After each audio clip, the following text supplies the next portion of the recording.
Let's get the read on this from one of the questioners today, Kentucky Republican Congressman Thomas Massie. He was taking on Michael Cohen today. Congressman, what do you think of the damage Cohen has done, or has he?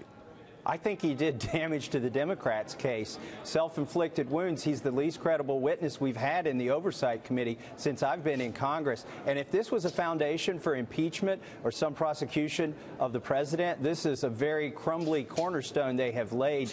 They started out, if this is their best witness, they've got credibility issues. Speaking of which, Michael Cohen, I asked him specifically if he remembered the date of that phone call that he claims that Roger Stone had with Trump, where they learned about the WikiLeaks. He said it was the end of July. Well, guess what? On June 12th, and I submitted this to the record, on June 12th, Julian Assange had released that information to the media already. So it wasn't fake news, but it was old news in that regard. But, Congressman, I didn't hear you or your colleagues talk about the substance or the basis of the charges that Cohen was bringing up against the president. Was that because there wasn't time to do so, or you felt that there was nothing to defend there, that you were just deflecting?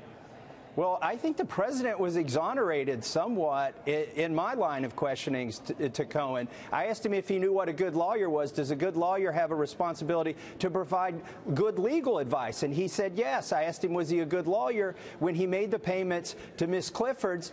Because in his testimony this morning, what he said was he didn't even consider whether it was right or wrong or the proper thing to do. He didn't care. He just did it. I said, how could you be advising your client of the legality of this when you didn't care what the legality was? And so he tried to say he was a good... I understand what you're saying there, but is there anything that you heard from Michael Cohen, especially some of these transactions and statements that the president was making after he was president? Up until now, a lot of it had to do with what a candidate Trump was doing, what a businessman Trump was doing. This is now, according to his personal lawyer, what he was doing as the president of the United States. Did you or your colleagues, Republican colleagues in particular, take on the substance or the veracity of those remarks? Because I didn't watch the whole thing, I'll be honest, Congressman. I didn't hear a lot of that. Well, it didn't feel like there was any new news here. I mean, he produced a copy of a check, Mr. Cohen did, of a receipt. That's you know, what he had, but I think everybody knew that already. And other than that, if it wasn't written down, this guy is the least credible witness we've ever had. I mean, he's going to jail in 2 months for lying to Congress. So it was sort of a charade and a lot of theater today if you didn't follow all of it. But I think didn't you feel compelled to take that on? If someone is disparaging someone who you like and respect, the President of the United States, and he was saying he was everything from a racist to a liar to a con man, no one seemed to feel compelled to vouch for the president on just any of those bases. Well, I asked Cohen because he was his lawyer, right? He was supposed to keep him out of trouble. I asked him, was he a good lawyer? And he started telling me how he fixed all these things. I said, I didn't ask her, are you a good fixer? Are you a good lawyer? He said, I'm a mix of both. I mean, that was a tremendous admission there that he wasn't even trying to be a good lawyer to the president. He was trying to be a fixer of sorts. So I think when we is this a problem that I guess, I'm sorry to keep bemoaning this, Congressman, that on the substance here of what Cohen was charging,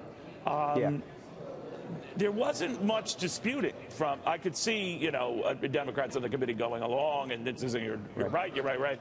But, you know, obviously you question the veracity and integrity of someone who is going to jail because he lied to Congress. I get that. But not the substance of his remarks, which were even more damning. The only thing that has any veracity are the documents he presented. His remarks. Does that trouble you? Do those documents trouble you? They don't trouble me. I mean, because I think it's stuff we already knew. Okay. And, you know, the president's defense here is this guy was his lawyer. And also Cohen said that the president didn't tell him directly what to do, that he just did some of this stuff on his own. He admitted to that in this hearing. And I think Cummings wants to end this hearing because it's not going well for him. And he's got some of his most flamboyant members in his conference coming up next to ask questions. All right. Congressman, I know you got to get back in there, so we appreciate that.